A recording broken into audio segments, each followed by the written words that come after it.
I gave a presentation at work once, and a colleague came up to me afterwards and accused me of pronouncing a word incorrectly. And I just thought, if I want to say a word a certain way, then surely that's my prerogative. I only realised recently why the Eiffel Tower is the perfect symbol for romance and falling in love. And it's because the Eiffel Tower is essentially an enormous staircase that leads to absolutely nothing, which makes it the perfect metaphor for how all of my relationships have felt. I'm now going to share with you a really rather unique piece of historical memorabilia. It's a teeny tiny letter, so teeny tiny that it's almost like it's been written by a bee. In fact, that's what I'm saying. It's a teeny tiny letter that's been written by a bee. And this is what it says.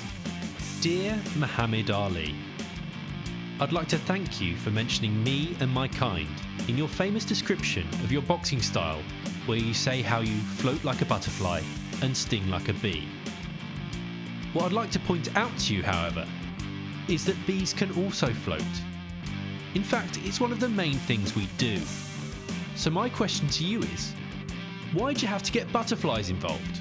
Why couldn't you just say, floats like a bee and then also stings like a bee?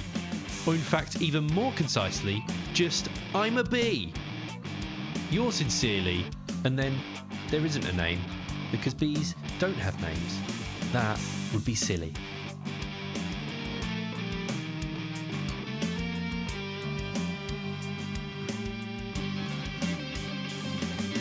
So before I go, I'd just like to talk about death. Because before I die, there's one thing I'd like to see. And that's, well, I'm a big fan of the Australian soap Home and Away. And the one thing I'd like to see is for them to finally start on the away storyline. Because for about 25 years, they've gone really hard on home. And the title does promise both home and away. But they are yet to deliver on that.